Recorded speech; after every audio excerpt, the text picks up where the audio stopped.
Inter అయిపోయిందా? Engineering ఎక్కడ join అవ్వాలా అని ఆలోచిస్తున్నారా? స్కిల్ జెన్ లో జాయిన్ అవ్వండి, 100% జాబ్ సాధించండి. వెల్కమ్ టు న్యూస్ అండ్ నిజాలు. This is Lumbini.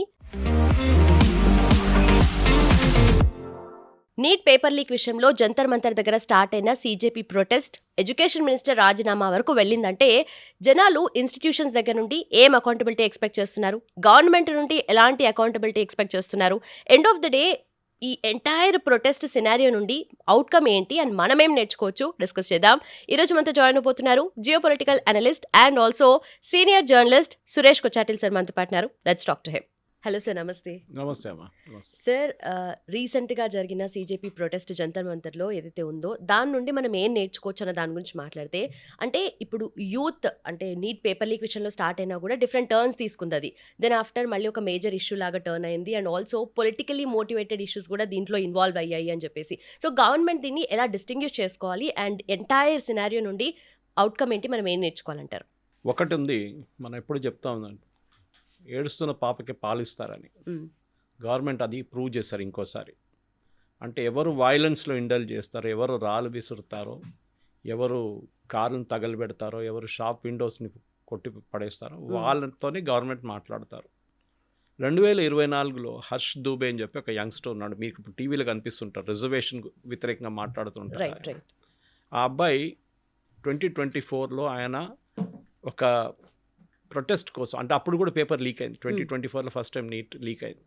సో ఆయన గవర్నమెంట్తో మాట్లాడడానికి చిన్నగా ఒక సైలెంట్ ప్రొటెస్ట్గా ఆయన వెళ్ళి గవర్నమెంట్తో మాట్లాడతా అని చెప్పి ఒక డెలిగేషన్ ఆఫ్ యంగ్స్టర్స్ వెళ్తే వీళ్ళతో మాట్లాడమని చెప్పేసి గవర్నమెంట్ వాళ్ళని పంపించేశారు. ఎందుకు?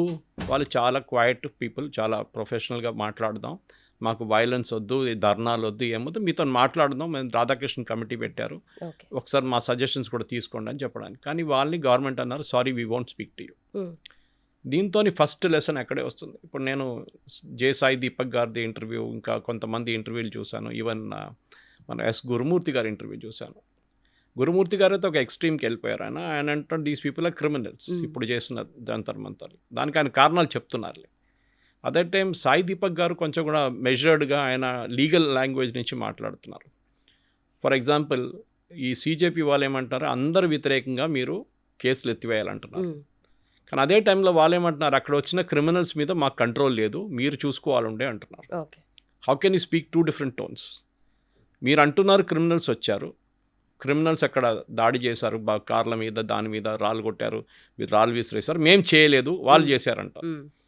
మళ్ళీ మీరు అంటున్నారు ఫేషియల్ రికగ్నిషన్ సిస్టమ్ పెట్టకుండా వీళ్ళని ఎట్లా ఐడెంటిఫై చేస్తారు? సో అక్కడే మీకు కాంట్రడిక్షన్స్ వచ్చేస్తుంది అన్నమాట. సో దీన్నే గవర్నమెంట్ ఇప్పుడు కొంచెం ఆలోచించాల్సి వస్తుంది. ఎందుకంటే ఇట్లాంటి ప్రొటెస్ట్ డెమాన్స్ట్రేషన్ చాలా ఫ్యాషనబుల్ అయిపోయింది ఇప్పుడు. అంటే మీరు 10 రాళ్ళు తీసుకొని విసిరి పోలీసు వాళ్ళు కొట్టి లేకుంటే వెహికల్స్ని డ్యామేజ్ చేస్తే మిమ్మల్ని గవర్నమెంట్ చర్చకు పిలుస్తారు.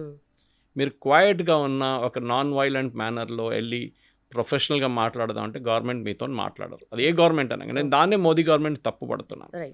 ఫస్ట్ డే జరిగినప్పుడు నేను ఒక ట్వీట్ చేశాను, ఈ సరెండర్ చేసిన తర్వాత ఈ సీజేపీ వాళ్ళ డిమాండ్స్ అంగీకరించినప్పుడు నేను చెప్పాను, సారీ ధర్మేంద్ర ప్రధాన్ రాజీనామా ఐ హ్యావ్ నో డిస్ప్యూట్, జరగవచ్చు, బియాండ్ దాట్ వాట్ ఓకే, మీరు ఎందుకు కేసెస్ విత్డ్రా చేస్తారని చెప్పి అష్యూరెన్స్ ఇచ్చారు, మీ ఏ లాజిక్ మీద ఇస్తున్నారు మీరు? అది ఇప్పుడు ఎట్లయిపోయిందంటే రేపు నేను ఏదైనా చేసి రోడ్డు మీద ఒక మర్డర్ కూడా చేసి మళ్ళీ గవర్నమెంట్ దగ్గర చెప్తున్నాను నా మీద కేసు వేయకూడదు మీరు, ఎందుకంటే నేను gen z. Sorry, doesn't work like that. If you have violated the law మీ మీద చర్యలు ఉండాల్సిందే. దిస్ ఈజ్ వాట్ ఈవెన్ ఈ సౌరవ్ దాస్ కానీ వీళ్ళందరూ చెప్పాలండే. ముందు చెప్పారు వాళ్ళు, తర్వాత వాళ్ళు బ్యాక్ ట్రాక్ చేశారు. ఎందుకంటే వాళ్ళకి అర్థమైపోయింది వచ్చిన వాళ్ళు చాలామంది వైలెన్స్లో ఇండల్జ్ చేశారు, ఫోటోలన్నీ వచ్చేసినాయి, వాళ్ళ సీసీటీవీ కెమెరాస్లో వాళ్ళ ఇమేజెస్ ఉంది, సో వాళ్ళ మీద కేసులు ఉంటుంది. అది చూడంగానే వీళ్ళు భయపడ్డారు, ఎందుకంటే వీళ్ళ దాంట్లోనే చాలామంది దాంట్లో ఇండల్జ్ చేశారనమాట. సో ఫస్ట్ లెసన్ అదేంటంటే గవర్నమెంట్ ఒక టైంకి ఒక క్రైసిస్ వచ్చినప్పుడు మాట్లాడాలి గవర్నమెంట్. అది 2024లో జరగలేదు. ఎందుకు? హర్ష్ దూబే అనే మనిషి youngster, he is not a politically aligned, ఆయనకి ఆమ్ ఆద్మీ పార్టీ బ్యాకింగ్ లేదు. ఈ దీప్కే లాగానో లేకుంటే సౌరవ్ దాస్ లాగానో లేకుంటే రంకా లాగానో he has no political backing. ఆయన వీళ్ళ ముగ్గురు ఆమ్ ఆద్మీ పార్టీ కోసం పనిచేస్తారు. ఓకే, వాళ్ళు డినై చేస్తారు కానీ officially they are Aam Aadmi party people. Aam Aadmi party social media అంతా చూసుకున్న వీళ్ళు ముగ్గురు. ఇప్పుడు ఈ అజిటేషన్లో వాళ్ళు పక్కన వచ్చేసి కాదు మాకు దాంతో సంబంధం లేదంటూ. కానీ అరవింద్ కేజ్రీవాల్ స్టేజ్ మీద కనిపించారు, మన ఆతిషి వచ్చే మర్లేనా కూడా స్టేజ్ మీద కనిపించింది.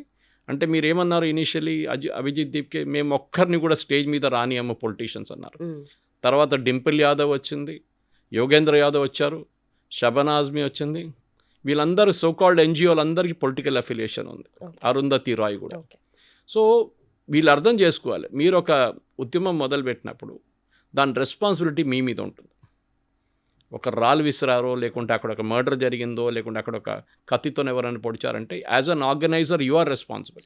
ఈక్వల్లీ రెస్పాన్సిబుల్ కాబట్టి you cannot say that I will not bother about all this, నాకు దీంతో సంబంధం లేదు, మేము ఒట్టే స్టేజ్ మీద కూర్చున్నాం, కింద కొట్టుకున్నారో చచ్చారో నాకు తెలియదంట. అది that is not acceptable. Okay, that is what main lesson అని ఒక లెసన్ దీని నుంచి ఇదే నేర్చుకున్నారు. దట్ ఒక మూమెంట్ ఆర్గనైజ్ చేసినప్పుడు, ఎందుకంటే మీరు ఎంతో పుట్టలేదు ఆ టైంలో. జయప్రకాష్ నారాయణ గారి మూమెంట్ బీహార్ నుంచి స్టార్ట్ అయింది, నవనిర్మాణ్ మూమెంట్. జేపీ గారు ఒక మాట చెప్పారు ఆ టైంలో, ఒక్క ఇన్సిడెంట్ ఆఫ్ వయలెన్స్ జరిగితే కూడా నేను ఈ మొత్తం నవనిర్మాణ్ మూమెంట్ ఆపేస్తానని చెప్పేసి. ఆలోచించండి, వయలెన్స్ జరగలేదు, అక్కడిక్కడ చిన్న చిన్న ఘటనలు ఉన్నాయి, కానీ that was more of police over reaction ఉండే అంతే. కానీ జేపీ గారి మూమెంట్ అట్లా ఉండే. దాని తర్వాత మనం చూసాం మండల్ అజిటేషన్ జరిగింది, అక్కడ చాలా మటుకు వయలెన్స్ ఉండే. అక్కడ కూడా యంగ్స్టర్స్ రిజర్వేషన్ వ్యతిరేకంగా ఫార్ అండ్ అగేన్స్ట్ చాలా మటుకు గొడవలు జరిగింది అనమాట. ఇదన్నీ చూసుకుంటూ వస్తే ఇప్పుడు ఈ పర్టికులర్ వన్ వీళ్ళేం చెప్తున్నారు, మేము జెన్జీని రిప్రజెంట్ చేస్తున్నాం. Under what condition? Majority of the Gen Z వాళ్ళ పని చూసుకుంటున్నారు, కాలేజ్కి వెళ్తున్నారు, చదువుకుంటున్నారు, దాని తర్వాత ఒక ఉద్యోగం చేసుకుంటున్నారు, దాని తర్వాత పెళ్ళి, దాని తర్వాత మ్యారేజ్, తర్వాత వాళ్ళ పిల్లలు, వాళ్ళ రెస్పాన్సిబిలిటీ అన్నీ నడుస్తూనే పోతే ఒక ఫేజ్ ఆఫ్ లైఫ్ ఉంటుంది. These fellows are not like that, these are free loaders. వీళ్ళకి ఉద్యోగం ఏం లేదు, వీళ్ళు బతుకుతున్నది ఏంటి, వీళ్ళ ఎన్జిఓకి వచ్చే డబ్బుల మీద బతుకుతున్నారు. మీకు గ్రీవియన్సెస్ ఉన్నాయి, గవర్నమెంట్తో మాట్లాడండి. కానీ నేను మాట్లాడను, మీరు మా దగ్గర వచ్చి మాట్లాడాలి, లేదు న్యూట్రల్ వెన్యూలో కనుస్తాం. లాస్ట్ ధర్మేంద్ర ప్రధాన్ రాజీనామా చేసిన తర్వాత ఏమంటున్నారు, కాదు మోదీ గారు కూడా రాజీనామా చేయాలంట. This is what Abhijit Dipke said, Dharmender సే బస్ నే హోగా, నరేందర్ భీ జానా హోగా. సో వాళ్ళ ఫైనల్ ఏం పొలిటికల్ ఏముండే, it was nothing to do with Gen Z generation. And this is what even Sai Deepak కానీ టు లార్జ్ ఎక్స్టెంట్ గురుమూర్తి గారు అదే చెప్పారు, వీళ్ళు రిప్రజెంట్ చేయట్లేదు. దే ఆర్ ఒక 3,000 మంది 4,000 మంది అక్కడ ఉన్నారు ఆ రోజు, 5,000 మంది దాకా మీరు తీసుకోవచ్చు. ఈ 5,000 మంది doesn't represent the youth of India. 99.9% youth చాలా పీస్ఫుల్ మనుషులు, వాళ్ళ రెగ్యులర్ లైఫ్లో వెళ్తున్నారు, వాళ్ళ పని చేసుకుంటున్నారు. ఇవాళ పొద్దున కూడా నా ఫ్రెండ్ ఒకరు ఫోన్ చేసి నాకు బాంబే నుంచి వాళ్ళ కొడుకు గురించి అడిగాను అనమాట, ఏం చేస్తున్నారు మీ కొడుకు కూతురు అంటే, కొడుకు ఇట్లా ఒక మేనేజ్మెంట్ కోర్స్లో జాయిన్ అయ్యిండు, మంచి పెద్ద ఇన్స్టిట్యూట్లో, కానీ ఆయనకి ఐఏఎం రాలేదన్నారు. ఎంత వచ్చింది మార్క్స్ అంటే 99.4 వచ్చింది క్యాట్లో, కానీ అడ్మిషన్ రాలేదన్నారు. ఆలోచించండి. Whereas another boy who's got 90 has got admission. అది అఫ్కోర్స్ రిజర్వేషన్ పాలసీ, దాని ప్రాబ్లమ్స్ దానికి ఉన్నేలే, కానీ ఫ్రస్ట్రేషన్ ఆలోచించాం. ఆయన కూడా వచ్చి ధర్నాలు కూర్చున్నాడా? లేదు కదా. ఓకే, మా ఫ్రెండ్స్ కొంతమంది కూతురు వీళ్ళందరూ పోస్ట్ చేశారు first, we celebrate Dharmendra Pradhan. Then వాళ్ళ తర్వాత వాళ్ళు కాలేజ్ వాళ్ళు చెప్పినప్పుడు వాళ్ళకి దాని ఇంపాక్ట్ అర్థమైంది. అమ్మ ఆ పోస్ట్ డిలీట్ చేయండి, ఎందుకంటే ప్రతి పోస్ట్ని పోలీసు వాళ్ళు ట్రాక్ చేస్తున్నారు. మీరు annoyingly you will get into the trap. రేపు మీకు ఒక పాస్పోర్ట్ కావాలన్నా, ఉద్యోగం కావాలన్నా మీకు రాదు. సో ఈ లెసన్స్ మనం నేర్చుకోవాల్సింది జంతర్ మంతర్ ప్రొటెస్ట్ నుంచి ఒకటి. ఎందుకంటే జంతర్ మంతర్ ఇట్ సెల్ఫ్ ఎప్పుడో పార్లమెంట్ అటాక్ జరిగిన తర్వాతనే సెక్యూరిటీ ఫోర్సెస్ గవర్నమెంట్కి అడ్వైస్ చేశారు, పార్లమెంట్ చాలా దగ్గర ఉంది జంతర్ మంతర్, మీరు అక్కడి నుంచి అది మార్చి రామ్లీలా మైదానంలోనే ఎక్కడైనా పెట్టుకోండి ప్రొటెస్ట్ అని, ఇక్కడ పెట్టుకోకూడదు. కానీ అది జరగలేదు. ఇప్పుడు కోర్టులో కూడా పిటిషన్ పడుంది ఒకటి దాని గురించి. సో ఒకటి మనం అడగాల్సిన ప్రశ్న, ఒక ఆర్గనైజేషన్ యంగ్స్టర్స్ని రిప్రజెంట్ చేస్తారంటే లేదు, వాళ్ళ పాయింట్ ఆఫ్ వ్యూని రిప్రజెంట్ చేస్తున్నారంతే. సెకండ్, మీరు వైలెన్స్లో ఏంటో, ఎందుకంటే మీరు తెలుసు సోనం వాంగ్చుక్ ఫాస్టింగ్ మొదలైనప్పుడు దాకా వీళ్ళకి ఒక ట్రాక్షన్ లేకుండే. ఓకే, ఎవరో వస్తున్నారు ఎవరో పోతున్నారు, కానీ సోనం వాంగ్చుక్ ఫాస్టింగ్ మొదలుపెట్టారు, దాని తర్వాత ఆయన మెదాంతాకి మార్చారు. దాని తర్వాత ఆయన ఫాస్ట్ విత్డ్రా చేసినప్పుడు ఆయన మీద ఎంత పర్సనల్ అటాక్ జరిగింది మీరు చూసుంటారు. మీరు కాంగ్రెస్తో కుమ్మక్కయ్యారు, మీరు బీజేపీతో కలిసిపోయారు, డబ్బులు తీసుకున్నారు గవర్నమెంట్ దగ్గర నుంచి. And so much so that వాళ్ళ wife Geetanjali had to give a statement saying you people don't have a heart. Right.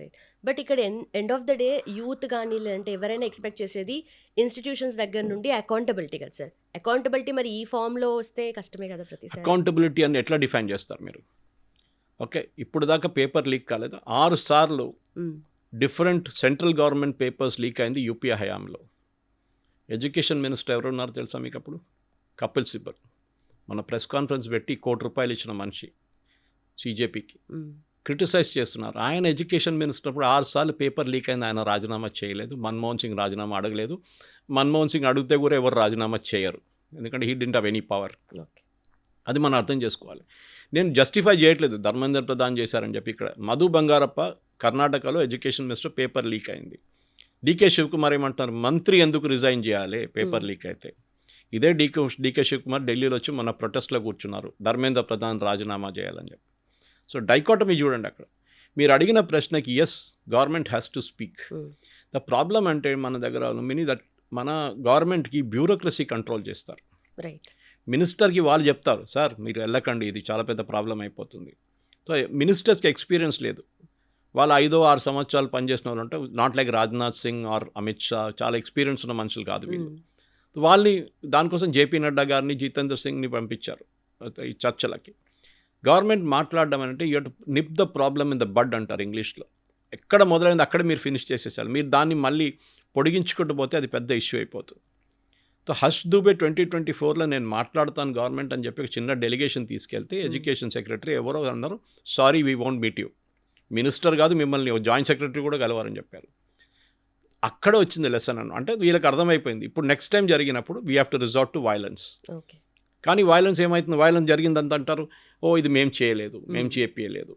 So logic is very clear. Why are you asking for withdrawal of FIR against everybody? అంటే మీరు అందరు వ్యతిరేకంగా FIR withdraw చేయమంటారు. Luckily supreme court, నాకు దానికోసం కోపం వచ్చింది. మనం టీచ్ చేసినప్పుడు చాలా వైరల్ అయింది, అది లక్షల వ్యూస్లో వెళ్ళింది అది. And everybody started calling, Suresh గారు మీరంటే ఇట్లా చెప్తున్నారండి. నేను చెప్పాను, I'm very angry with Modi personally, because ఏం లేదు, వీ ఎక్స్పెక్ట్ టఫ్ రెస్పాన్స్. మీరు వెళ్ళి పిల్లల మీద ఫైరింగ్ చేయని చెప్పట్లేదు. కేరళలో టీజీ మోహన్ దాస్ ఉన్నారు, ఆర్ఎస్ఎస్ డైలాగ్, ఆయన చెప్పారు, నేనుంటే హోమ్ మినిస్టర్ మొత్తం ఫైరింగ్ చేసి పడేస్తుండే అని చెప్పేసి.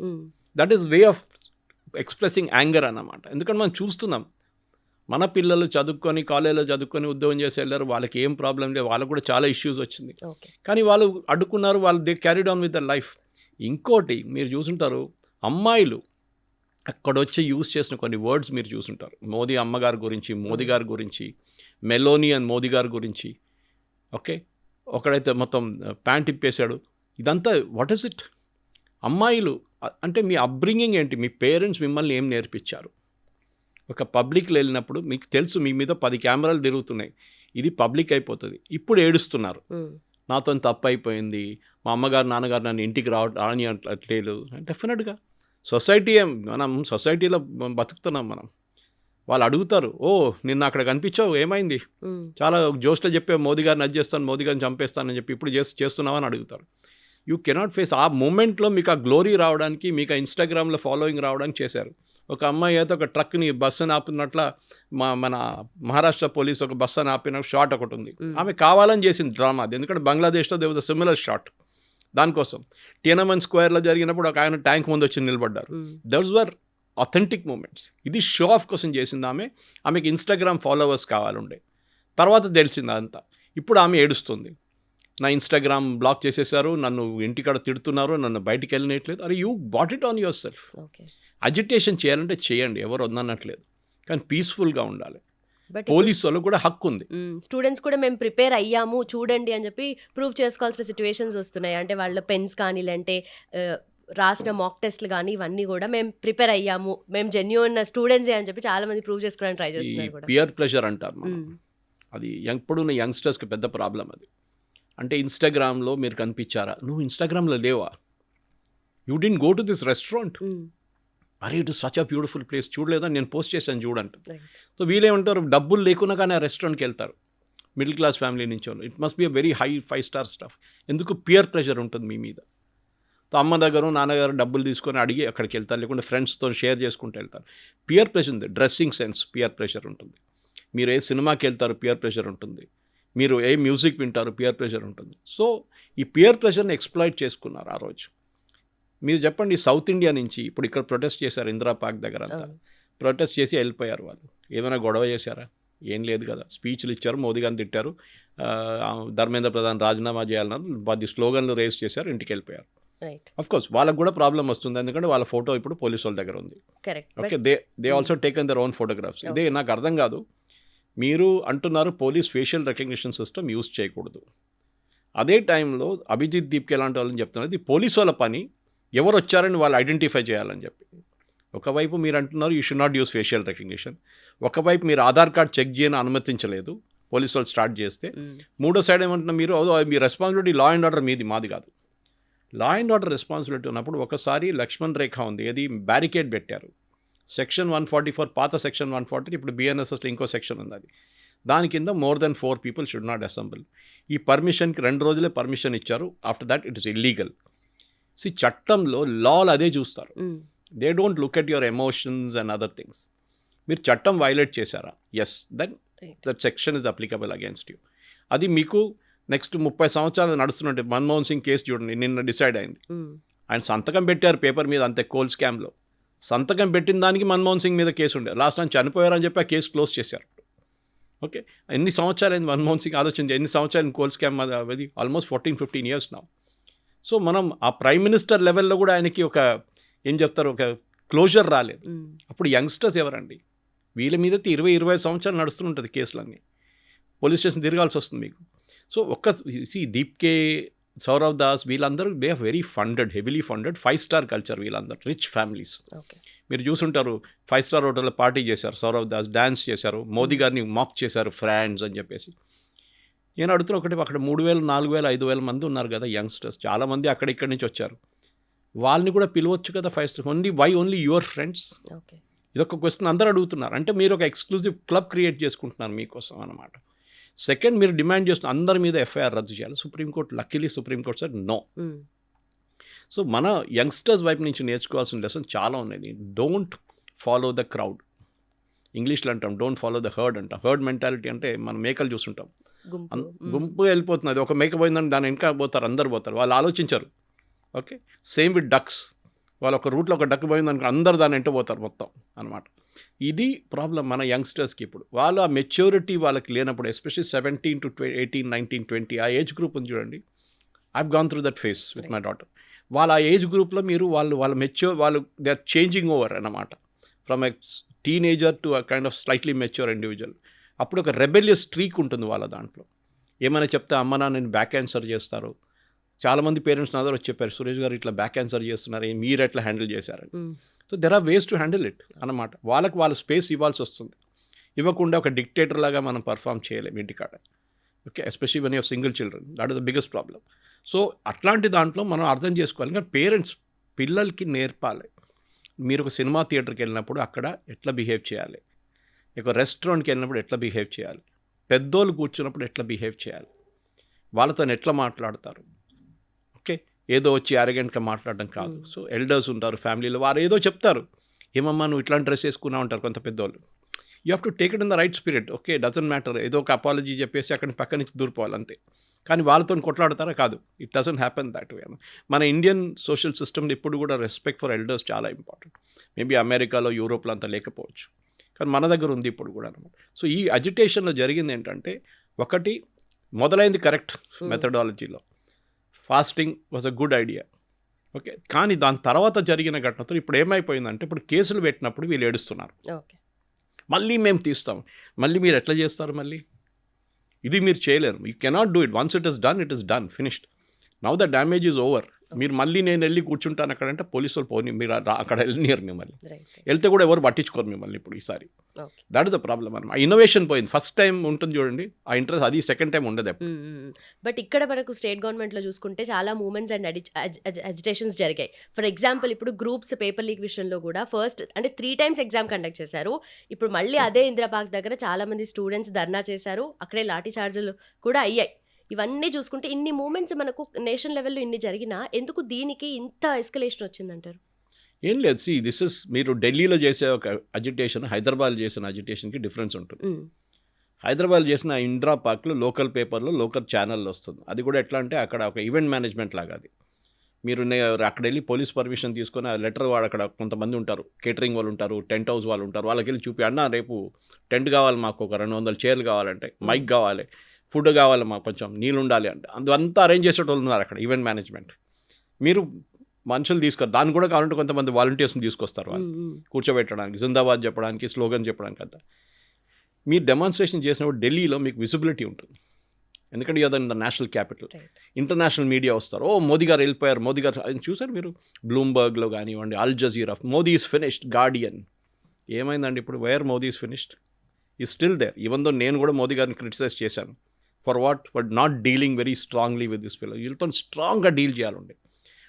ఈ గుండాలకు ఆ లాంగ్వేజ్ ఒకటే తెలుసు.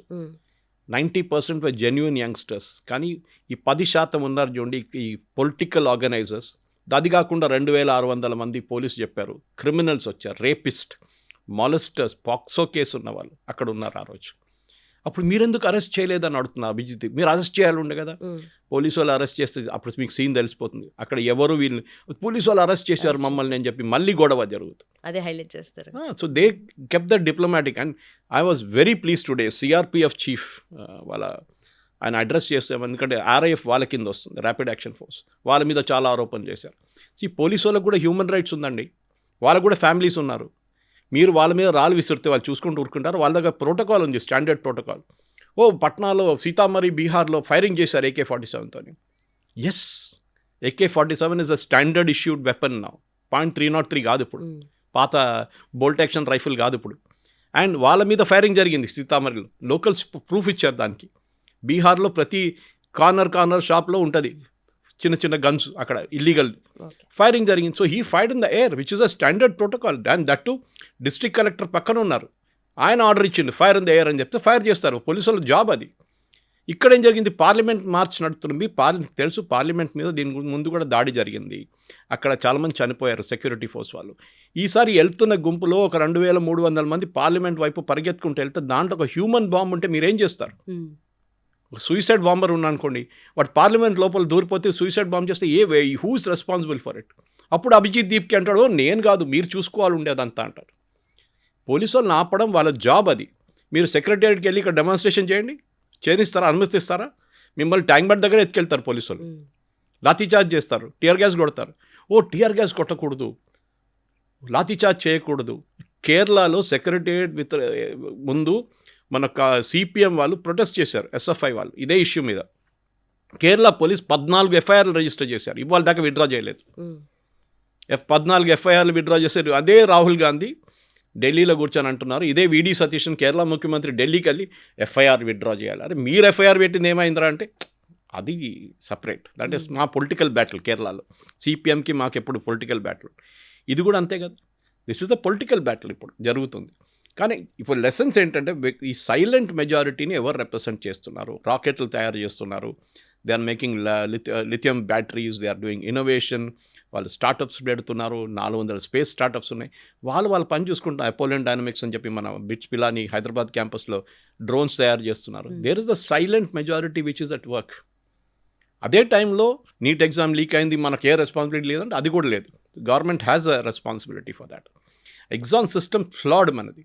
ముందు ఇప్పుడు ఈయన తీసేసి ప్రహ్లాద్ జోషిని తీసుకొచ్చారు. ఇప్పుడు ఏమంటున్నారు? అయితే మీరు ఒక OBCని తీసేశారు, ధర్మేంద్ర ప్రధాన్, మీరు ఒక బ్రాహ్మణ్ని తీసుకొచ్చారు. మీరు ఇప్పుడు గేమ్ మారిపోయింది. ఇప్పుడు ప్రాబ్లం వాళ్ళకి బ్రాహ్మణ్ వచ్చాడు, బ్రాహ్మణ్ మినిస్టర్ వచ్చాడు, ఆయన OBC ఉండే, మీకు తెలియదు అది ముందు. ఆయన్ని పార్లమెంట్లో చాలా పెద్ద హీరోగా రిసీవ్ చేశారు BJP ఎంపీలు. అది వాళ్ళ పొలిటిక్స్. అది ఆయన భువనేశ్వర్కి వెళ్ళినప్పుడు ఎయిర్పోర్ట్లో పెద్ద ఊరేపుగా తీసుకెళ్లారు ఆయన్ని ప్రొసెషన్, ఏదో ఒలింపిక్లో గోల్డ్ మెడల్ వచ్చినట్ల. సో అది పాలిటిక్స్ మనం అర్థం చేసుకోవాలి. వాళ్ళు ఫుల్ టైం పాలిటిక్స్లో ఉన్నారు, మీరు కూడా ఫుల్ టైం పాలిటిక్స్లో దిగండి కావాలంటే.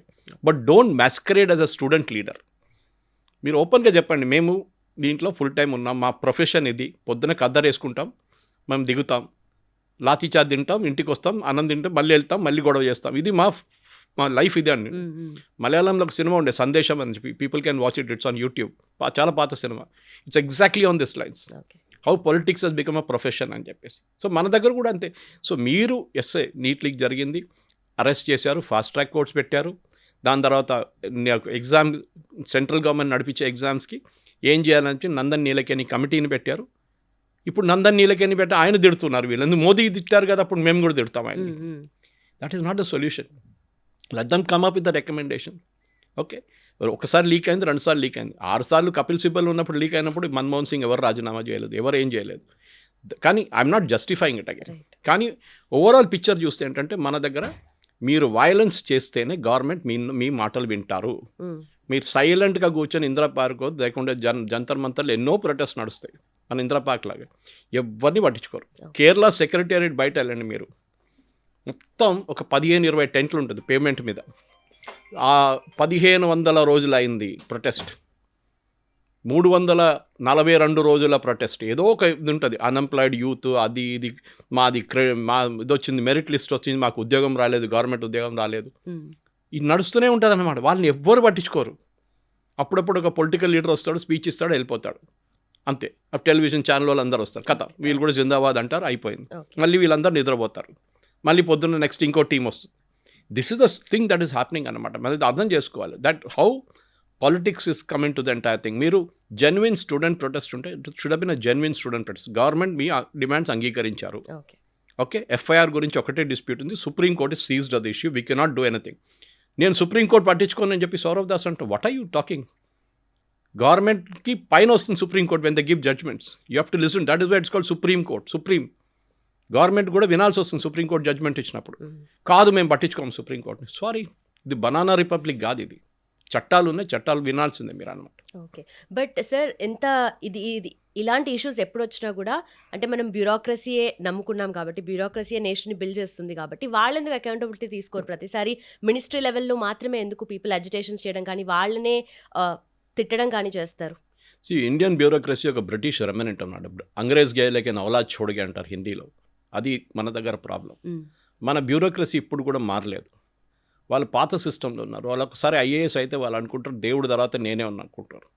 కాదు, ఆ యాటిట్యూడ్ మార్చాలని చాలా టైం నుంచి చేయాల్సి. ఇది యంగ్స్టర్స్ ఐఏఎస్ లెక్కుతున్నప్పుడు వాళ్ళు కూడా ఇట్లానే అనుకుంటారు, ఓ ఐఏఎస్ వచ్చేసింది, ఇప్పుడు నాకు కారు, నాకు ఇల్లు, నాకు అది, నా స్టేటస్. కానీ bureaucracy is all about dealing with people. మీరు చూడండి, రిటైర్ అయిన తర్వాత బ్యూరోక్రసీ చాలా బాగా ఫంక్షన్ చేస్తారు, వాళ్ళని అడ్వైజర్గా పెట్టుకుంటారు దాన్ని. But while they are in office వాళ్ళ పవర్ చూపిస్తారు. మాకున్న పవర్ చూడండి, నేను I can deny something to you, okay, నేను దీంతో మాట్లాడను పో అంటారు. వేరస్ ఉన్నారు 5% మంది ఐఏఎస్ ఆఫీసర్స్ ఉన్నారు హూ ఆర్ రియలీ గుడ్. కానీ 95% ఆ బ్యూరోక్రటిక్ మేజ్లో వెళ్ళిపోతారు వాళ్ళు. మినిస్టర్స్ని కరెక్ట్ అడ్వైస్ చేయరు. ఒక బ్రిటిష్ బీబీసీ సిరీస్ ఉండే ముందు, చాలా సంవత్సరాల ముందు, కాల్ ఎస్ మినిస్టర్. దాంట్లో చూపిస్తారు బ్యూరోక్రాట్స్ ఎట్లా కంట్రోల్ చేస్తారు మినిస్టర్ని అని. ఎక్కడ లెఫ్ట్ రైట్ తిరగాలంటే కూడా బ్యూరోక్రాట్ క్లియరెన్స్ ఇవ్వాలన్నమాట. ఈ కేసులో కూడా మీరు 2024లో when Harsh Dubey brought this issue up, అప్పుడు లీకేజ్ జరిగినప్పుడు మీరు మాట్లాడాలండి. అప్పుడే మీరు ఈ నందన్ నీలకేని కమిటీ అప్పుడు పెట్టాలండి. దాన్ని మీరు అలో చేశారు ఫెస్టర్ చేయడానికి, మళ్ళీ లీక్ అయింది. మన సిస్టమ్ అట్లా ఉంది. నేను ఎప్పుడు చెప్తున్నాను, ఎందుకు పేపర్ లీక్ అవుతుంది? కొనేటోడు ఒకడు ఉంటే అమ్మేటోడు ఒకడు ఉంటాడు. 30 లక్షలు 50 లక్షలు ఇచ్చి పేపర్ కొనడానికి పేరెంట్స్ రెడీ ఉన్నారు. ఎందుకు? వాళ్ళ కూతురు కొడుకుకి మెడిసిన్ సీట్ కావాలి. పక్కన చెప్పాలి కదా, 10 మందికి పెళ్ళికి వెళ్ళినప్పుడు చెప్పండి మా కూతురు డాక్టరు, మా కొడుకు డాక్టరు అని చెప్పేసి ఇది చెప్పడానికి. That is it. This attitude మన ఎప్పుడు దాకా యాటిట్యూడ్ ఉంటుందో లుంబిని ఈ ప్రాబ్లం ఉంటుంది మన దగ్గర. It will not go away. కానీ గవర్నమెంట్ వైపు నుంచి సిస్టమ్ సెటప్ చేయాలి, ప్రాసెసెస్ సెటప్ చేయాలి. దాని తర్వాత నడుస్తూనే ఉంటుంది అది. అట్లా జేఈ పేపర్ ఎప్పుడు లీక్ కాలేదు, ఓకే, మన క్యాట్ ఎగ్జామ్ పేపర్ లీక్ కాదు, ఎందుకు మీ ఐసీడబ్ల్యూ పేపర్స్ లీక్ కాదు, కంపెనీ సెక్రటరీ పేపర్ లీక్ కాదు. ఇదందుకు లీక్ అవుతుంది, because it is not based on computer based test. Now you do it, next year 2027 నుంచి సిబిటీకి వెళ్ళి దానికి ఇష్యూస్ ఉంటుంది. అది మీరు ఇప్పుడే సార్ట్అవుట్ చేసుకోండి, రిజల్ట్ చూపించండి. ఈ ఫాస్ట్ ట్రాక్ కోర్ట్ అన్నారు, punish them and send them to jail immediately. అది main. But Modi government strong action తీసుకునేది ఉండే అంటే ఎడ్యుకేషనల్ రిఫార్మ్స్ తీసుకొస్తారు అండ్ కమిటీ అలాట్ చేస్తారు, యాజ్ ఆల్రెడీ ఇట్ హ్యాపెండ్. ఇప్పుడు ఇంతకుముందు స్ట్రాంగ్ యాక్షన్ అయినా కూడా ఇదే కదా వాళ్ళు చేసేది. ఇంతకన్నా అంటే ఇప్పుడు రెసిగ్నేషన్ అయినా స్ట్రాంగ్ యాక్షన్. రెసిగ్నేషన్ అనేది ఒక పొలిటికల్ డ్రామా. ధర్మేంద్ర ప్రధాన్ ముందే రాజీనామా చేయాలండే, ధర్మేంద్ర ప్రధాన్ ఇప్పుడు రాజీనామా చేస్తారు, ఇదన్నీ ప్రశ్నలు వస్తున్నాయి అన్నమాట. ముందే రాజీనామా చేస్తే అయిపోతుండే కదా అని కాదు. ముందు రాజీనామా చేస్తే ఏమంటారు అప్పుడు? ఇప్పుడు ఏం చేశారంటే they have denied a political point for the opposition. Rahul Gandhi మిగతా వాళ్ళు ఏమనుకున్నారంటే మేము ధర్మేంద్ర ప్రధాన్ రాజీనామా మేమే తెప్పించాము, మేమే చేపించామని చూపించడానికి గవర్నమెంట్ ఏం చేశారు, దానికన్నా ముందు వాళ్ళు ధర్మేంద్ర ప్రధాన్ రాజీనామా స్టూడెంట్స్ అడిగారని చెప్పి మేము రాజీనామా ఇప్పించామని చెప్పి వాళ్ళ ముందు మాట్లాడుకొని దే అగ్రీ టు ఇట్. దాంతో ఏమైపోయిందంటే రాహుల్ గాంధీ కానీ మిగతా వాళ్ళకి పొలిటికల్ పాయింట్ లేదు. ఎవరైనా అడుగుతారు, సార్ మీరు చేపించారా రెసిగ్నేషన్ అంటే, మేమే కాదు పిల్లలు చేపించారు కదా, మీరు ఎక్కడ, మీ రోల్ ఏముంది దాంట్లో? మోదీ గవర్నమెంట్ మీరు అడిగినట్లే ఇది ముందే డిసిషన్ తీసుకుంటే బాగుంటుంది, అగ్రీ విత్ దాట్. కానీ గవర్నమెంట్లో కూడా ఏదో ఒక చిన్న లెక్కున వచ్చింది, వాళ్ళు అనుకున్నారు ఈ పిల్లలు ఎక్కువ రోజు నడిపించలేరు ఇదంతా, కానీ పార్లమెంట్ సెషన్ వచ్చిన తర్వాత సడన్గా ఇంట్రెస్ట్ పికప్ అయింది, దాని తర్వాత ఈ ఘటనలను జరిగింది. గవర్నమెంట్ కూడా ఒక లెసన్ ఇది, నెక్స్ట్ టైం జరిగితే ఏం చేయాలని చెప్పి. ఒక సెంట్రల్ గవర్నమెంట్ ఒకటే కాదు, ఈవెన్ స్టేట్ గవర్నమెంట్స్ ఒక లెసన్ ఇది. క్రైసిస్ని క్రైసిస్ లాగానే డీల్ చేయాల్సి వస్తుంది. మీరు దాన్ని చాలా రోజులు పొడిగించుకుంటూ తీసుకెళ్తే మళ్ళీ అది పెద్ద ప్రాబ్లం అయిపోతుంది. Nip the problem in the bit, అక్కడే ఆపేసేయండి, దాన్ని సొల్యూషన్ అక్కడే తీసుకొచ్చేసాను అనమాట. Disaster management. Yeah, it has to be done immediately. మీరు మళ్ళీ దాన్ని తర్వాత చూసుకుందాం, నరసింహరావు గారి పాలసీ ఒకటి ఉంటాయి, don't take a decision in the hope that the problem will go away అని. అంటే డిసిషన్ తీసుకోకపోతే ప్రాబ్లం వెళ్ళిపోతుంది అప్పుడే. అది అన్ని సిచ్యువేషన్స్లో అట్లా జరగదు, అది కొన్ని సిచ్యువేషన్స్ ఉన్నాయి. కానీ మెజారిటీ ఆఫ్ దట్ లీడర్షిప్ అనేది you have to prove a point. Decision తీసుకోవడం తప్ప, that is different thing, with right or wrong, but you have to take a decision, అది important. Thank you so very much.